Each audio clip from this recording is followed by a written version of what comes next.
Welcome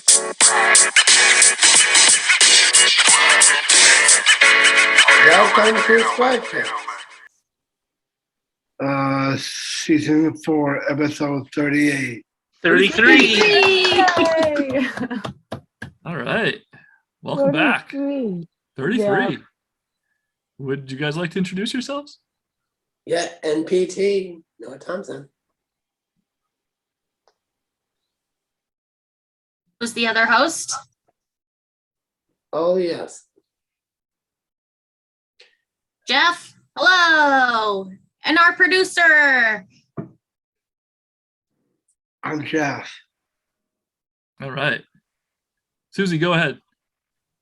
Susie, as the top producer and press start of that one in line. Producer. Susie, the producer in the house. All right. How about our sound and video engineer? Hi, I'm Ryan, the sound and video engineer. All right. Alex Witt, would you like to introduce yourselves? Hi, Whitney. Hi, Alex. And I'm Pete. Welcome to the STRIVECast. Guys, what are we going to talk about today? Oh yeah, my pop culture. Pop culture with Noel. Any About cues? that man who lives in Portland from Scraps. Okay. Spoiler alert to the pop culture segment. I don't know. Susie's cues. Oh. And any Jeff, are you going to do segment today? Yes. An enthusiastic segment from Jeff coming up shortly. All right. And who's our interview with, guys? Yep. Go for it, Noel. You got it. Okay. Dugan. I think it might be Dugan. Dugan. From? Dugan. And where is he from? Portland. That's right. Portland what? Me. Well, yes. Indeed. Portland, Maine. He gives tours of Portland, Maine, as a matter of fact, I believe. Right? Alex? That's right. Portland by the Foot is his tour company. So we'll learn more about that very shortly. All right. Jeff, would you like to take us to break? We'll be right back.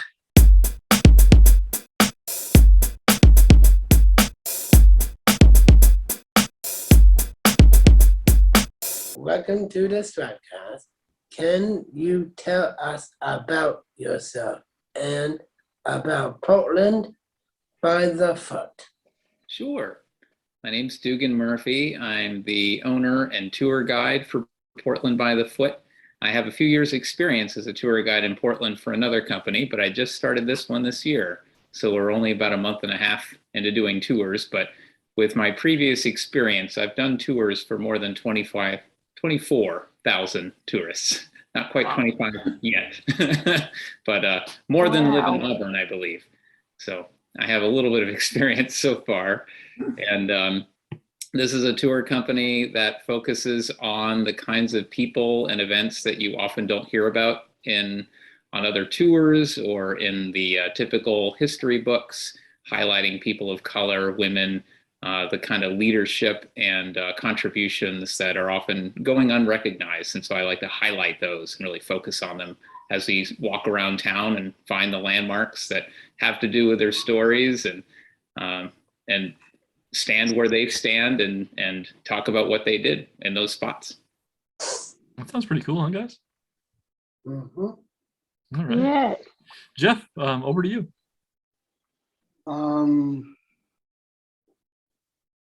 What is an average day look for you? So an average day for me would be doing 2 tours for 2 different groups.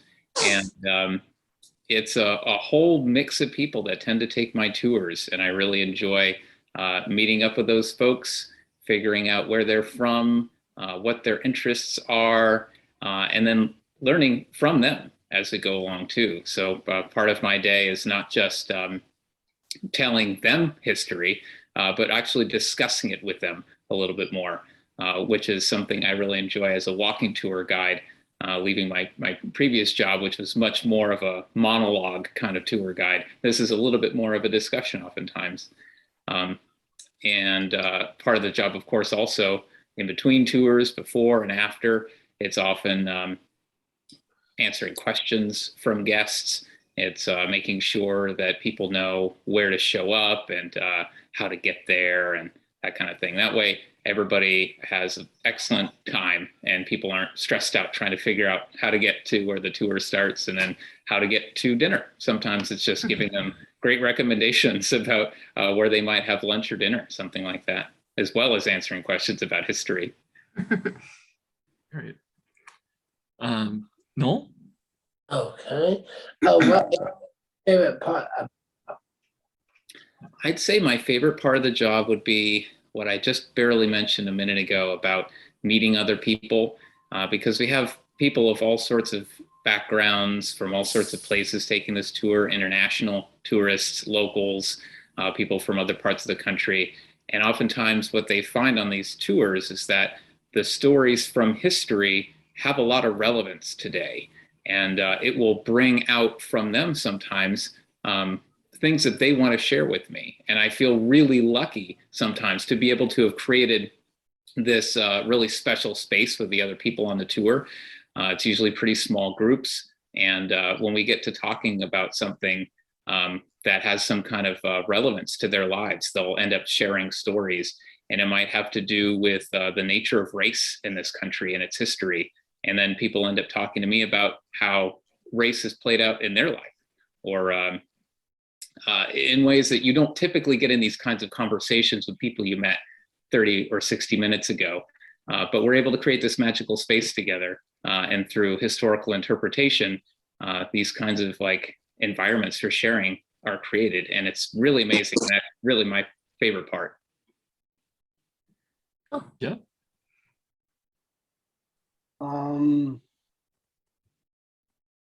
What is the hardest part of your job? I say the hardest part is taking everything that I know is really, really interesting about Portland's history and somehow siphoning it down into a 2-hour tour over a reasonable amount of distance, which all of my 3 2-hour tours are about 1.5 miles of walking. So about a quarter of the time is spent actually walking, and most of the time is spent discussing this stuff with people. But as you can imagine, there's a lot more than 2 hours worth of history in Portland, which is why I've created multiple tours so I can go through different areas, but also delve into different topics. And simply getting it down to something that is short enough and also is very relevant and digestible to people, because I'm doing something that you would call public history. If you're just a historian, you're doing a lot of research and you're kind of creating perhaps new concepts about historic events that we had different assumptions about before. As a public historian, my job is to take the work of those historians and make it relevant and understandable to whoever happens to be on the tour, younger or older, somebody from Europe versus somebody from Canada or the United States. And that's really the hardest part, I find, because I can just hose people with tons of information. And if it doesn't land, then I'm not doing my job. So I'm working very hard on that part. I was gonna ask how you remember everything. I think that would be my hardest part. Right, yeah. So it's not so much filling up 2 hours as it is whittling down hours and hours into 2. That's really the job. Noel? what is something you are looking forward to? I'm really looking forward to the temperature warming up, more visitors coming to town, myself and my wife being able to get out and do some of the tour activities that other people offer. I really enjoy being able to do the tourist stuff in my town, and that way I'm more knowledgeable of it, so I can make better recommendations to people. But also it's just fun to like get out on the mailboat that Casco Bay Lines does, get out on the water on some other tours, or join the bus tours that go around town and the walking tours, get into the museums here that are often only open May through October. And that's really what I'm looking forward to, is having more of that vibrant summer feel in Portland.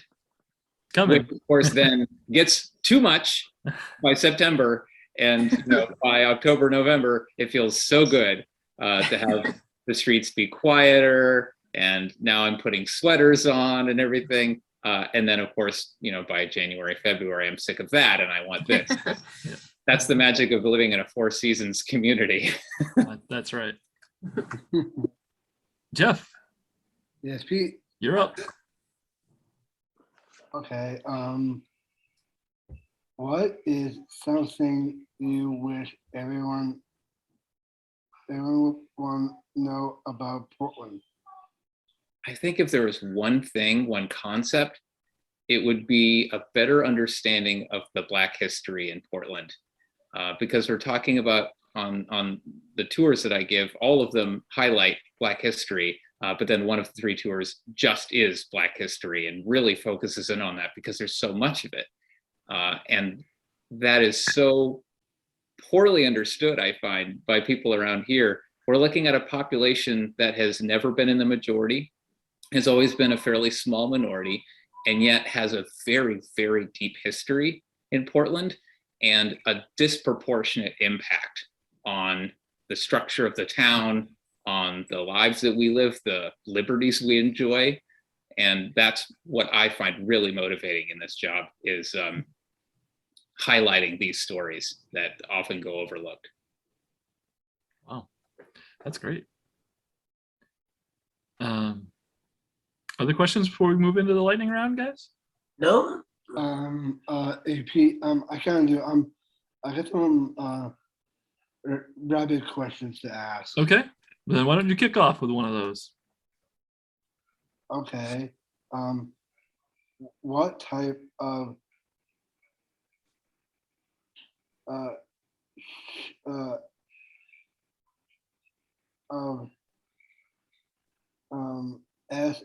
SHOES, what's that spell, Pete? Shoes. Shoes. Okay. Shoes. Do you like to weather on the what tours? Do you have a preferred shoe brand? Oh, well, the teenage me, which is still very much a part of me, really prefers Chuck Taylor All-Stars. They're, people tell me they're not the best for standing and walking all day. They've served me pretty well. Okay. But that, of course, depends on the weather. And this is a rain or shine tour, and I've done plenty of tours in the rain, so I need to be prepared for that too. Canvas shoes aren't the best in the rain. Noel, lightning round question? Oh, yeah. Okay. What is your favorite animal? Favorite animal? Now, is the lightning round just me, or is that everybody's? Just you. Just me. All right. Yeah, the hot My seat. favorite animal. My favorite animal. I'm actually going to choose the buffalo, despite being somebody who's local, raised around here. I did some traveling in my late teen years out west into the great state of Montana, and I gained this appreciation for the bison or buffalo that has really stayed with me to this day, especially because I was out there in December and January. And you think that those bison have no food source. It's just all covered in snow, and they just get their big woolen heads and those huge horns, and they just plow the snow out of the way, and they get at these little scraps of grass that are there underneath the snow. And I just gained this admiration that decades later, totally still with me, you can tell. There you go. Jeff, you got another one? Yes, actually, I have 2 more. Okay. Well, how about one of them? Okay. How many times was in Portland's BURNED? What's that spell? Burned? Burn to the ground.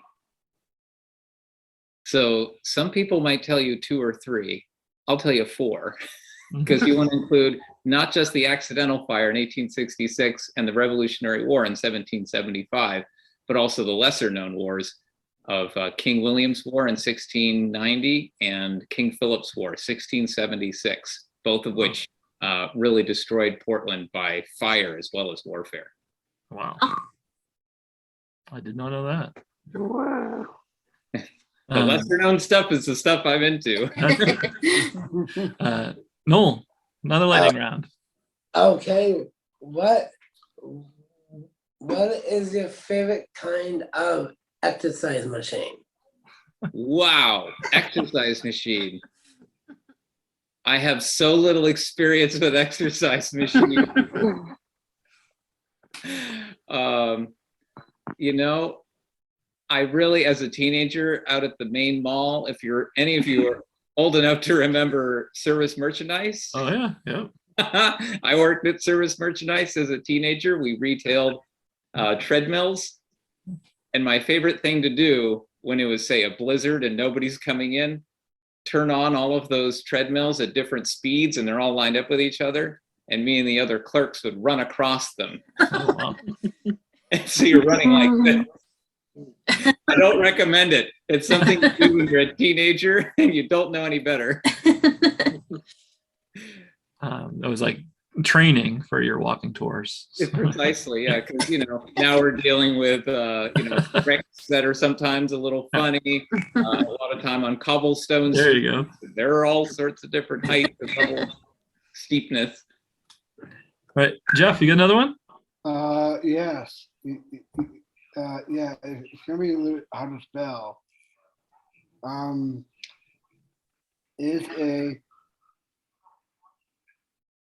brush trail in COMMANDER.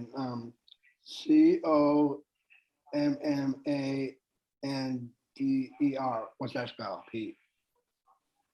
Alex, did you get that one? That was a little fast for me. Commander. Commander? Yeah. Yes. Yeah.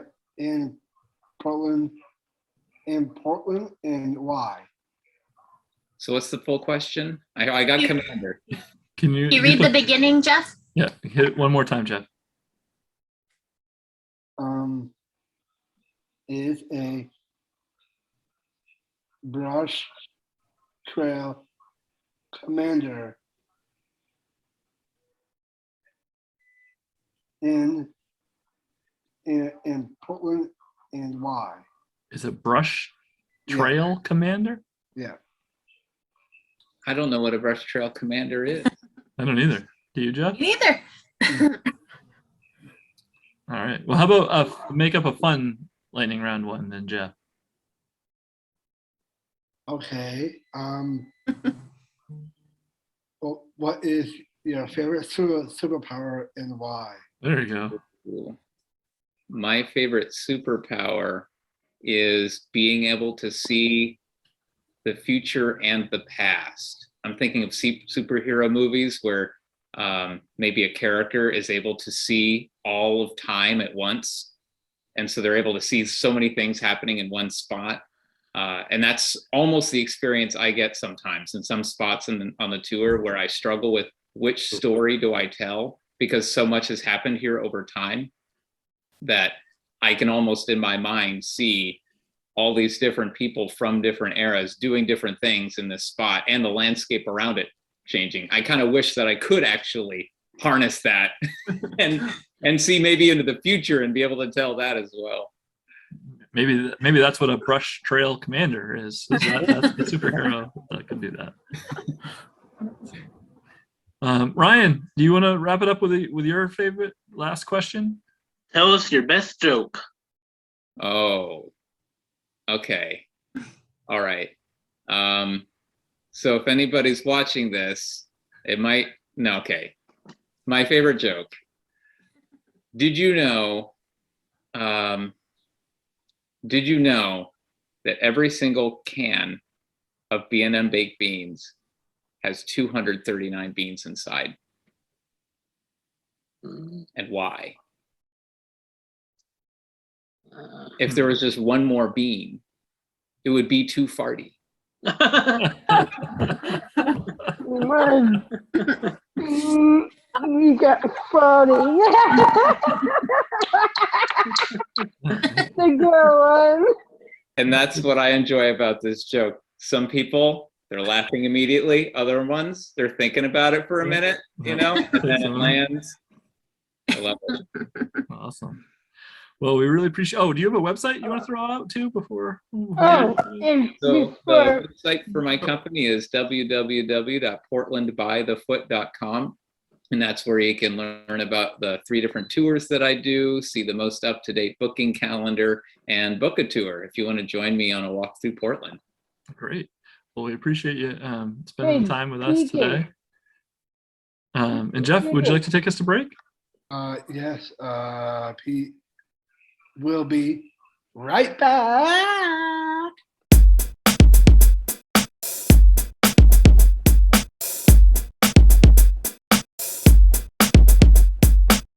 STRIVECast is brought to you by. Our friends at Wax. Yeah, our friends at Wex. Yeah, Lex. yeah, let's go. We appreciate Wex. This Friday night is our Strive Rocks event. It's our 18th annual, and probably for about 10 or more of those, we'll have to look it up. Wex has been with us as a title sponsor, so we really appreciate their continued support of that great event, and we appreciate everything that they do for Strive. So thanks, Wex. What?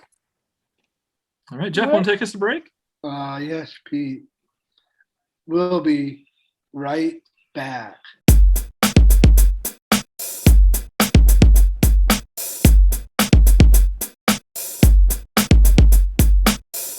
All right, we're back, and it's time for Susie's cute.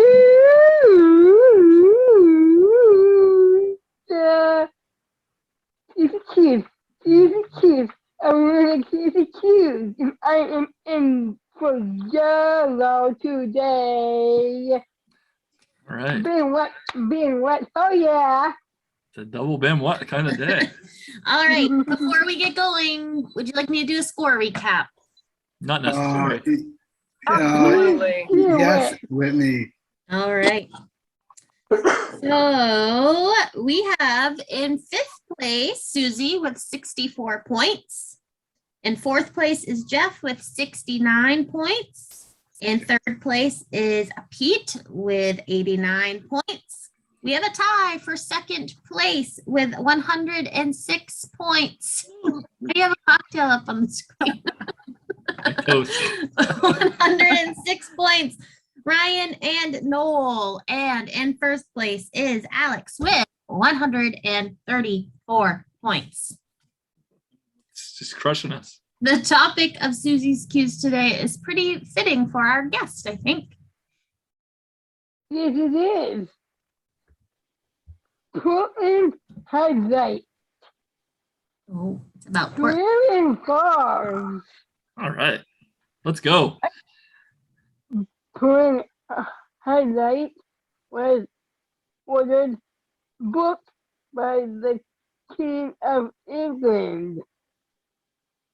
So true or false? Portland Headlight was ordered to be built by the King of England. And we will start with Susie. I think is true. True. Alex? I'll go true. True. Noel? True. True. Jeff?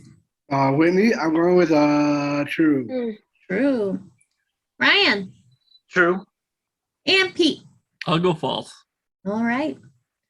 Well, Pete, straying from the group actually helped you today. The answer is false. It was ordered to be built by George Washington. Let's go. Oh, the one, the famous liar. Yep. Nope. Don't it? I think we should quit for the day right now. No! Okay. I'm back, Pete. All right, good. Let's go. Number 2. Number 2. Okay, yes, Pete. Let's go for it, dude. Portland Headlight is oldest lighthouse in Maine. True or false, Portland Headlight is the oldest lighthouse in Maine. And we will go backwards and start with Pete. I'll say true with that one. True. Ryan. True. Jeff. Whitney, I think I'm going.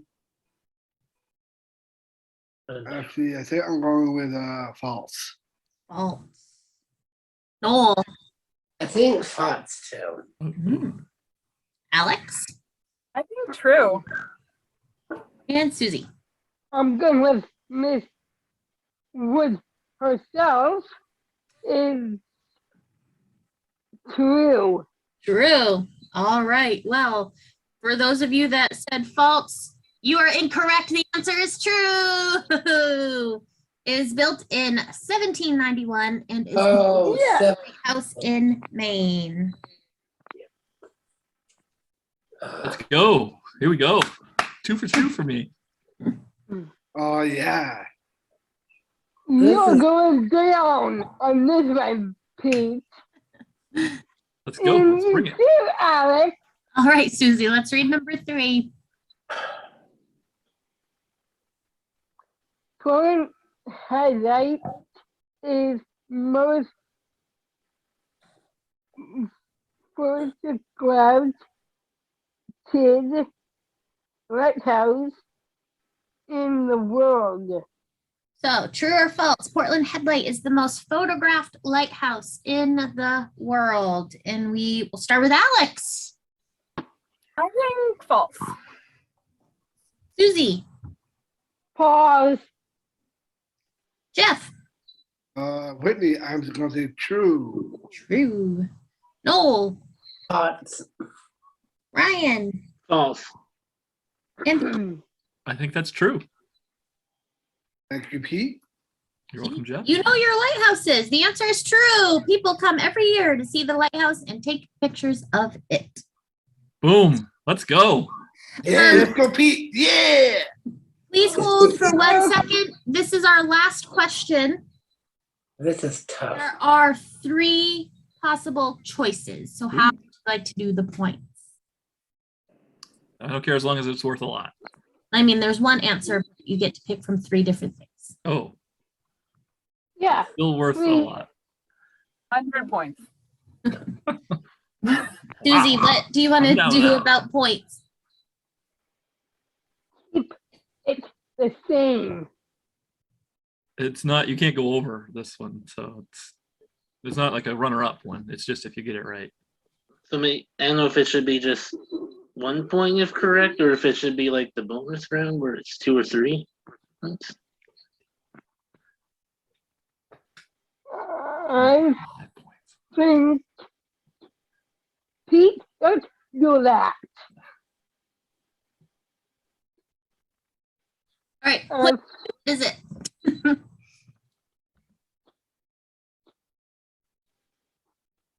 if you spot on 5, All right. So anyone that gets it right gets 5 points. that's right. Okay. And There's no close. 1, There's no closest without going over. So I just think if you get it right, you get 5 points. But if you're already in first place, maybe you get 10 points. Oh, there's 1. first place for the day. Alex, All right, Susie, let's read the question, see what people think. how many people visit the Headlight every year? Hmm. Is it 1,000, 100,000, or 1 million? So, how many people visit Portland Headlight every year? It's one of these 3 choices: 1,000, 100,000, or 1 million. And we'll start with, forget where we're at. We'll start with Ryan. How's that? It's 100,000, I think. 100,000. And Pete. It seems like a lot, but I'll go with 1 million. Million. Jeff. Whitney, I think I'm going with Pete on this one. million. Yeah. Okay. Noel, A second one. 100,000. Yeah. Alex, Go with $1 million too. million. And Susie, I'm going with Mr. Wood herself. I'm going with 1 million. all right. Well, a lot of you got 5 points today. The answer is 1 million. Oh, no. Yes! Listen, Pete. So Yeah, let me do some math. Hold on. Looking at you, Pete. What did I do wrong now? Perfect day for me. That's what you did wrong. Yes. It's a big 8 points. Thank you. Earth. Hey, Pete, how about me? You did well too. Yeah, about if I got it right, though. Yeah. I got it right? It was 1 million people, which is, think about that. That's almost the whole state of Maine. Wow. Oh, yeah, that's a lot. Yeah. That's if I got it right. That's why it's the most photographed in the whole world, because you know that many people visiting it. It is. Yeah. All right. Scores are in. Okay, Whitney. And in 6th place, we have Susie with 70 points. 70. Yes! In 5th place, we have Jeff with 75 points. Good job, Jeff. Big jump. In 4th place, we have Pete with 97 points. Ooh. Oh, In 3rd place, we have Noel with 106 points. Coming for you, Thompson. 2nd place, we Yeah, I thought you have Ryan with 107 points. And still in 1st place is Alex with 140 points. Not coming for you. Jeff. All right. Susie, you want to sing us out 7. Oh, yeah. about how I won? You. CCQ. Everyone and CCQ.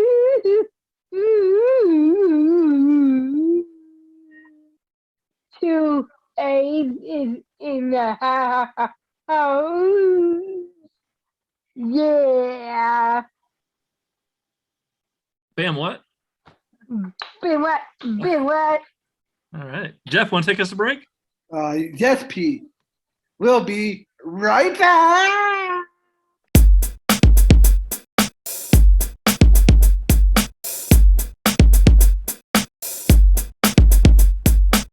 Okay.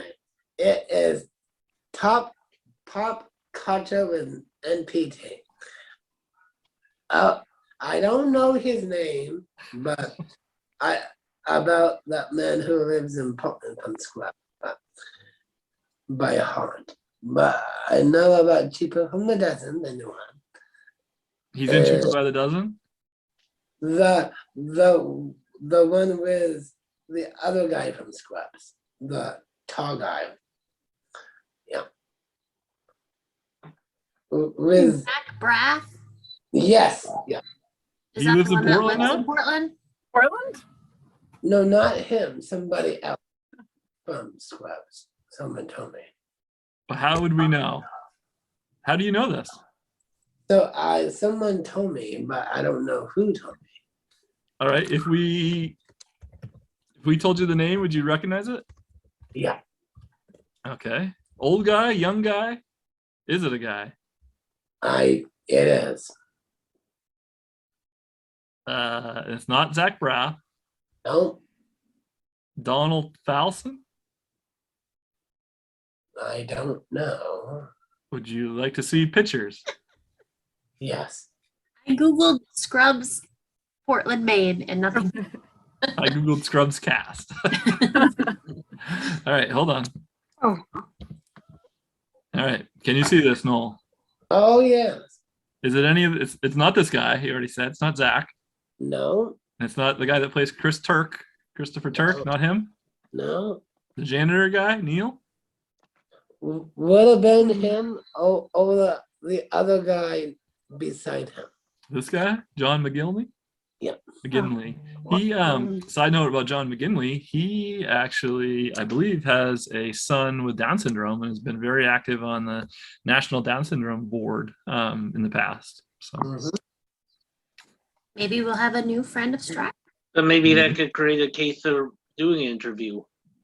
Like if you have a good reason why that time's worth it, that could be possible. that would be great.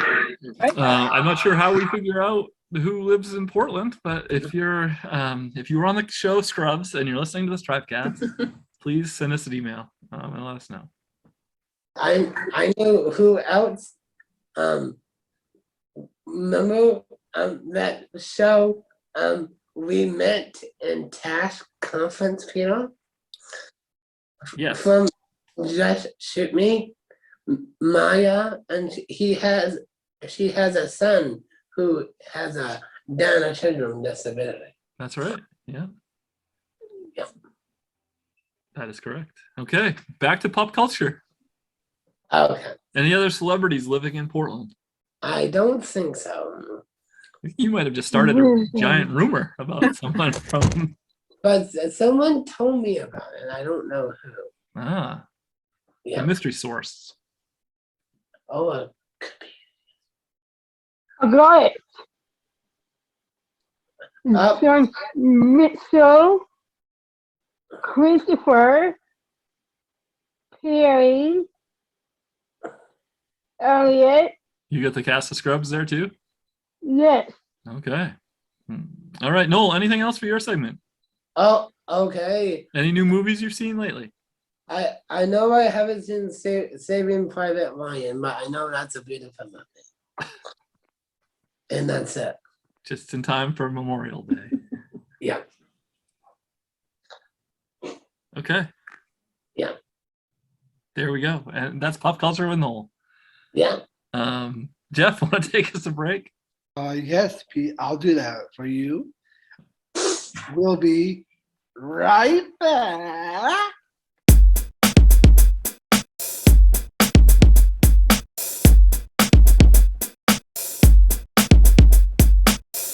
We're back. What's the time for now? My segment. All right. The big question or questions with Jeff. Boop, boop. What do we got today, Jeff? The big question is, Pete, is that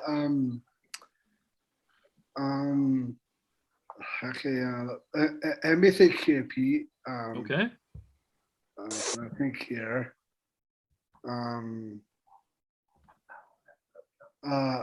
How much dirt is in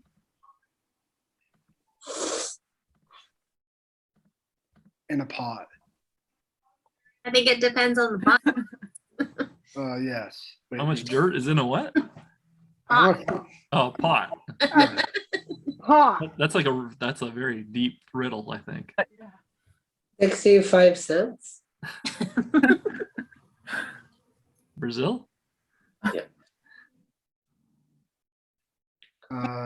have a big pot or a small pot?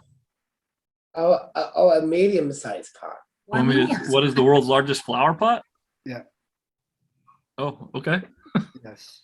Please hold. Yeah. Me sure, Pete. Okay, hold About on. this one. You got this one? No, I'm curious about it. Okay, well, why don't we put out some feelers right now? Well, what do you think? Oh, yes. Sorry, I looked for world's largest flower, not the same as what we're looking for. 2,000 pounds. Are we That's doing how weight? Are we heavy doing it height? This is going to be in height. I would say 5 foot tall. It is actually a little bit taller than that. 6 foot tall. That is very close. 6 foot 5. Okay, this is the world's largest. I guess we should say it's the world's largest terracotta pot, which is one of those brownish orange tan pots. It's 6'4" tall with a circumference of 17 feet 1 inch. Wow. It was hand built by Peter Start and Albert Robinson, both in the United Kingdom, but the plant pottery, Barbary, United Kingdom, in May of 1985. Is there anything planted in it? You did not ask that question.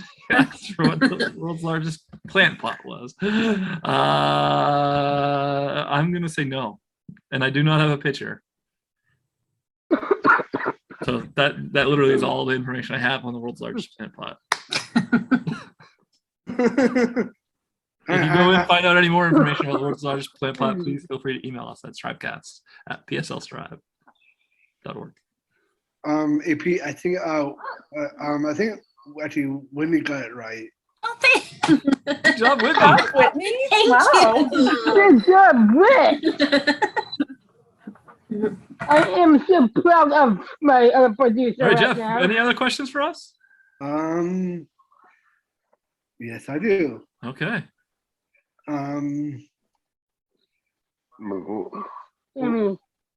What is the hugest outdoor table? Outdoor table. Largest outdoor table? Anyone? 9 20 foot. foot long? I'm going to say bigger than that. How about a 9 foot tall, 7, 8, 1000? 100 foot wide? Long?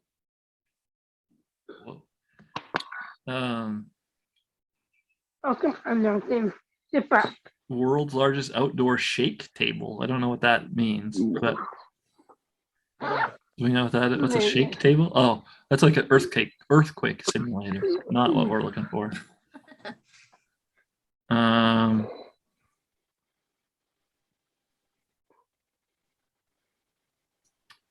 honestly don't think I've got world's largest patio chair. How about that?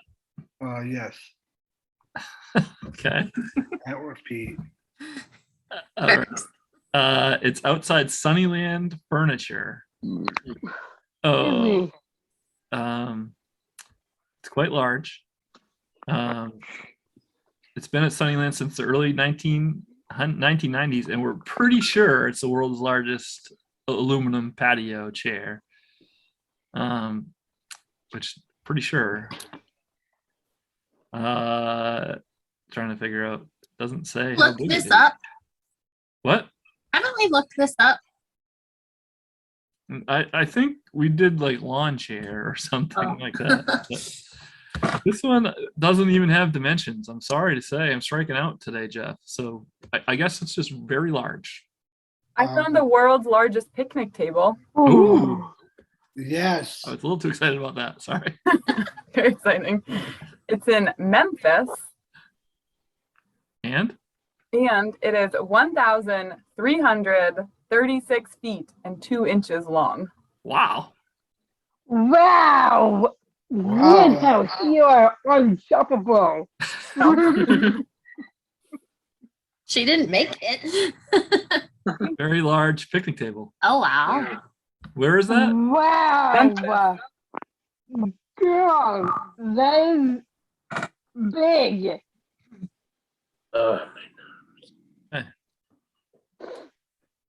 All right. We good? Jeff? Yeah. Those are good questions for today. I'm sorry I couldn't help you much. It's okay, Pete. I kind of like what I did.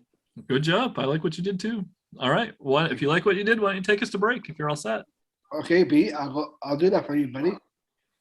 We'll be right back.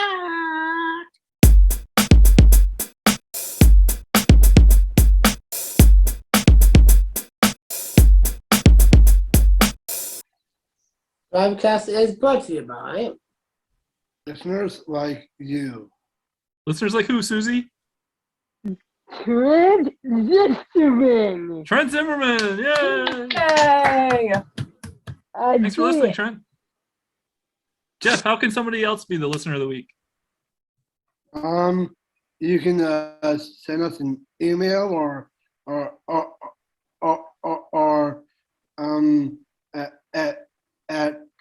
at Strive. Yep. STRIVEcast at pslstrive.org. Good job. Yep. At STRIVECast Yeah. Or just like one of our comments or comment or like or anything on one of our social media posts or leave us a review, right? Yes. Okay. Yeah, but All right. And tell us your thoughts on the world's largest plant pot while you're at it. All right. Jeff, would you like to take us a break? Yes, Pete. We'll be right back.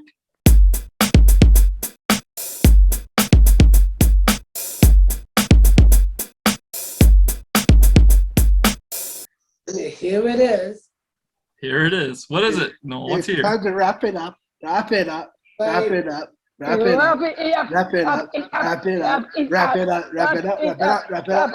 Wrap it up. Wrap it up. Wrap it up. Okay. All right. Wrap it up. If you're listening to this podcast on like double speed, I wonder what that sounds like. I'm sitting in my hair. No, is there a certain kind of wrap today? Oh yes, it's a cheese, BOT, ham and spam. So, Cheese, BLT, ham, and spam wrap. Huh. That must be I don't very know if I'd enjoy large that. wrap. Yum. Okay. Ryan, any news from the hiring side of things? Strive is still hiring. With the sign-on bonus this month of $1,750. That's right. And check us out at pflstrive.org/employment for employment opportunities with us. That We sounds have great. a lot of positions available. You could be the right candidate to work for us if you like working with people. Including seasonal opportunities. If you're interested in summer camp, we'd love to talk to you. Right. yeah. And then the biggest event of the year is this weekend. It's Strive Rocks Week. Whitney, want to fill us in? Yes, the week is finally here and we cannot wait. Strive is taking place this Friday, May 20th, starting at 8 p.m. We will be on Zoom all night long, rocking and rolling until the morning. So we will be up from 8 p.m. till 8 a.m. We have all kinds of special music, theme hours, games, activities, prizes, so many things in store. And it's not too late to get involved. You can register right up until the event. Of course, you can donate right up until the event, even after the event. And we will be holding our t-shirt pickup for those that have fundraised at least tomorrow, Wednesday, May 18th. So hope to see you all there. Visit I will be .org for all you need to know. StriveRocks.org. I will be already. Okay. All right. Anything else we need to talk about? No. We should thank our guest for joining us. Good. Great idea. Yeah. Alex? Sure. Thank you, Dugan of Portland by the Foot, for coming on the show today and talking about your tour company. That's right. The weather's getting to be nicer. Good time to get out and learn about your city. I certainly learned a few things just in the short amount of time we spent with them. Yeah. Not only that, I'm going to stay up all nighter again this year, and I know the prizes will be new earpods. That's right. One of our prizes, I believe, is new AirPods. Oh, wait, Visa card. All right. So we'll see you at Strive Rocks this Friday. Bye. Yeah. Bye. Yeah. You can Zoom with us all night. Oh boy!